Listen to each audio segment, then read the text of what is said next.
Magandang araw mga boss, dito na tayo sa part 3 na ang problema nga ni customer 'pag nag-start siya sa umaga, merong maingay dito sa makina niya.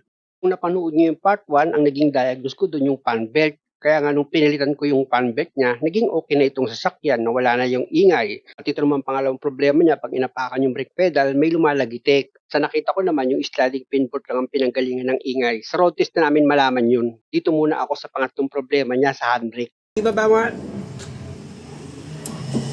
Hila. Okay. Baba mo na. Ito pala yung isa niya pang problema. Pag hinila mo nga itong handbrake, mataas na. Kaya ang gagawin ko dyan mga boss, buksan ko itong preno niya sa likuran. So, pwedeng kailangan lang i-adjust itong preno at linisan. Pero pag manipis na yan, syempre, papalitan mo na itong brake shoe. Sa pagtanggal nitong rear wheel hub assembly, meron ka dyan tatanggalin na hubcap. Ayan mga boss, yung tinanggal ko, gamit na itong flat screw.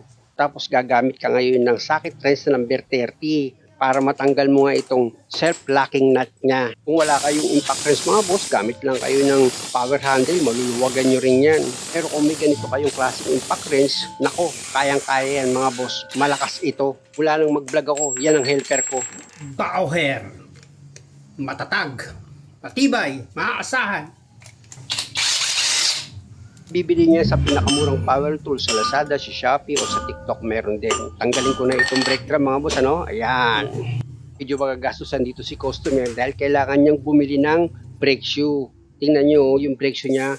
Sobra na sa nipis mga boss. Hanginan ko muna bago ko kalasin itong brake shoe niya at para maipakita ko na rin kay customer.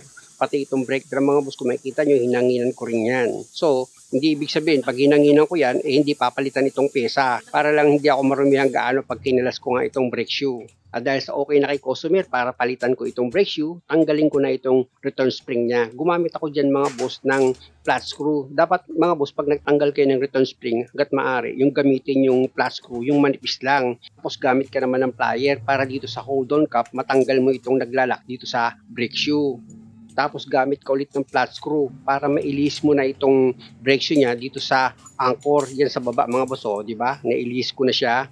Tapos balik ka ulit dito sa hold-on cap mo na naglalak nga dito sa brake shoe. Ipitin mo ng plier mo itong hold-on cap, tsaka mo ngayon idiin at ipihit mo itong hold-on cap para matanggal sa pagkakalak dito sa hold-on pin. Nang sa ganun, itong brake shoe, makalas mo na yan dito sa back brake niya. Kaya lang dahil nga sa nakalagay pa yung handbrake cable niya dito sa parking lever niya, gagamit ka dyan ng plier para itong spring dito sa handbrake cable, itulak mo yan paatras nang sa ganun itong kable, malibre siya, mailusot mo siya dito sa parking lever mo. Ayun mga boss, nakita nyo, di ba? Nailusot ko na itong handbrake cable niya dito sa parking lever. Paalala ko lang sa inyo mga boss na sa pagkalas nga nitong brake shoe, depende pa rin yan sa inyo kung saan mas madali nyo ang makakalas itong brake shoe. Ito kasi mga boss, ginawa ko, buo ko siyang kinalas. Tapos meron pa yan isang return spring dito sa likuran ng brake shoe. Tinanggal ko rin yan. Ayan kung makikita nyo. Ayan yung isa pang return spring. Tapos pwede mo na ngayon paghiwalayin itong dalawang brake shoe dito sa brake adjuster niya. At dahil nga sa magpapalit ka ng brake shoe, kailangan tanggalin mo itong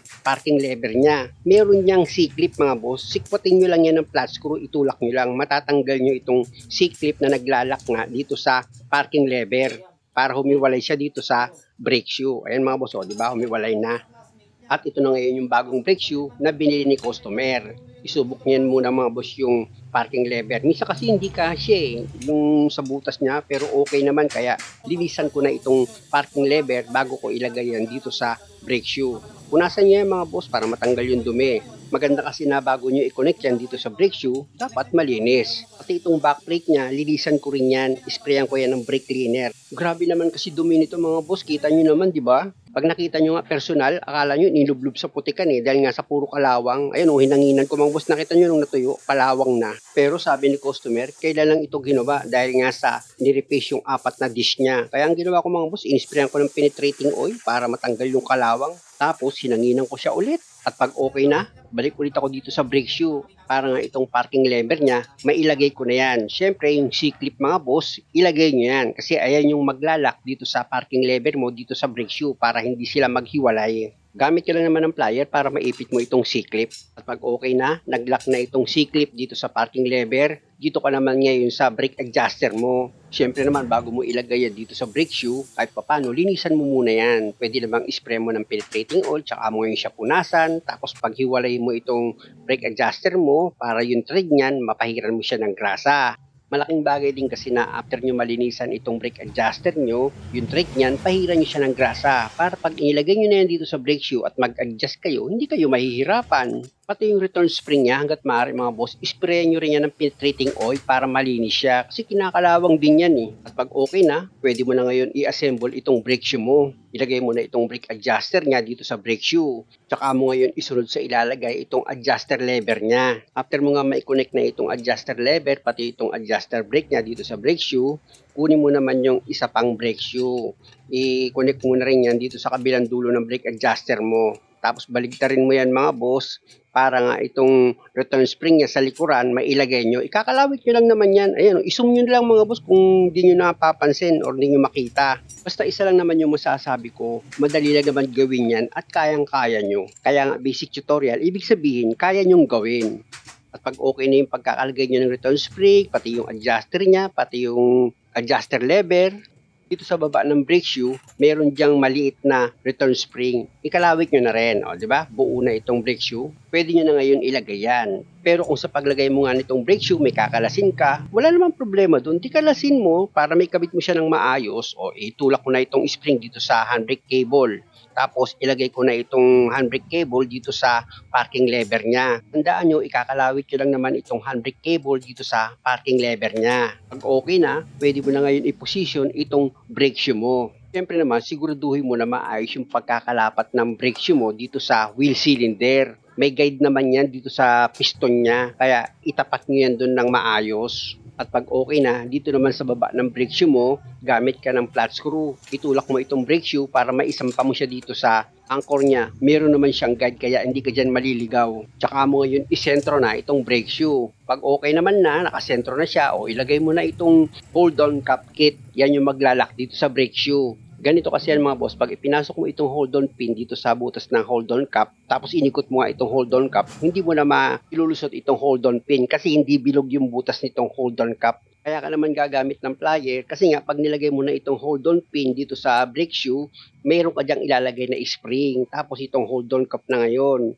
Tapos gamit ka ngayon ng plier, ipito mo itong hold-on cap, idiin mo yan, tsaka mo ngayong pihitin. Pwedeng pakaliwa or pakanan hanggang sa mailak mo na nga itong hold-on cap dito sa hold-on pin niya. Ganun din dito sa kabilang side mga boss, pag nailagay nyo na nga itong hold-on pin niya, sunod mo na dyan yung spring, tapos itong hold-on cap, tsaka mo ngayon gamitan yan ng plier, ipitin mo itong hold-on cap, tsaka mo idiin. Tapos, pihitin mo na ngayon itong hold-on cap para mag-lock nga siya dito sa hold-on pin. Ganun lang. Sana lang mga boss kung kulang yung paliwanag ko, bahala na kayong umunawa. Dahil sa okay na ako dyan, dito na ako sa malaking return spring niya mga boss. Gamit ka ng manipis na flat screw, ikalawit mo yan dito sa adjuster lever niya. Tingnan nyo mga boss, ikalawit ko itong return spring dito sa adjuster lever niya. O di ba? Okay na. At dahil nga sa nahawak-hawakan ko itong brake shoe mga boss, medyo niliha ko yan. Ayan, tapos gagamitan ko yan ng brake cleaner. Isprayan ko lang naman yan, di ba? Tsaka ko ngayon siya hanginan para matuyo agad. O di ba? Ganun lang. Alam niyo mga viewers, kaya ko talaga sinasabing laging madali lang gawin. Unang-una para magkaroon kayo ng lakas ng loob. Kasi nga, ang dahil sa paggawa ko ng video, positibo.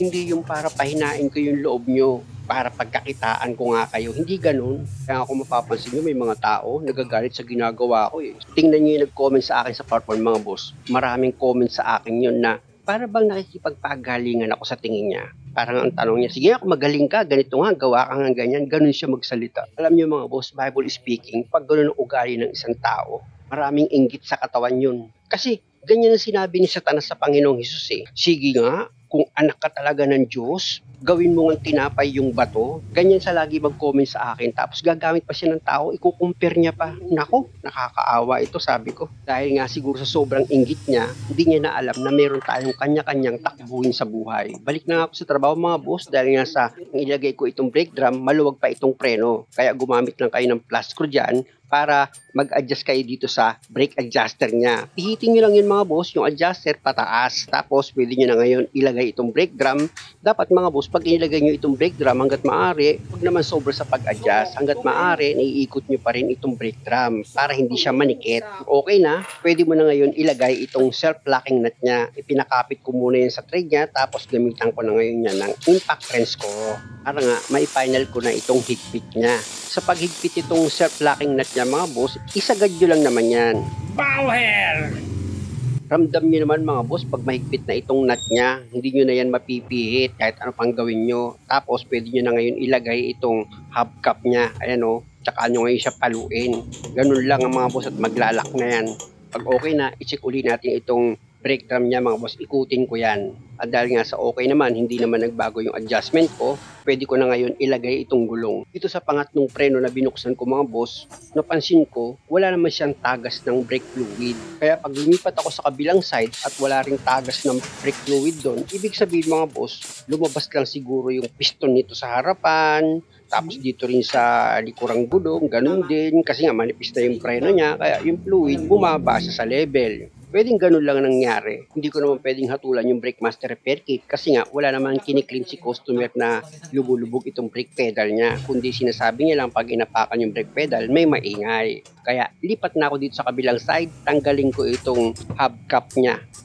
Kaya nga nang sinabi ko mga boss, sa pagtanggal niyan, gumamit lang naman ako ng flat screw. Ayan, tanggal na itong hubcap niya, tapos itong self-locking nut niya, gumamit ako dyan ng socket wrench na number 30. Luwagan niyo yan mga boss, para matanggal nyo nga itong nut. Akala ko hindi nakakayanin itong bowher ko eh. Power! After ko nga matanggal itong nut mga boss, gamit ako ng ball hammer, paluin ko itong brake drum niya, para makalugyan. Siyempre pag nakalugyan, luluwag yan. Pwede ko na ngayon hilahin itong brake drum. Ilawan ko yan mga boss, tapos ilapit ko itong camera. Yun nga mga boss, kung makikita nyo, may tagas ng brake fluid dito sa brake wheel cylinder niya. Pag ganyan mga boss, ang tagas niyan nandito sa wheel cap niya. Ibabaw sa fluid. Po? Ibabaw sa fluid. Dito ko lang napansin nakaraang linggo na bawas yung fluid. Kaya sabi mo, karita siguro ang brake. Ibabaw siya ng fluid niya. Opo. Tagas. Positibo na nga mga boss na dito sa wheel cap nanggagaling yung tagas ng brake fluid.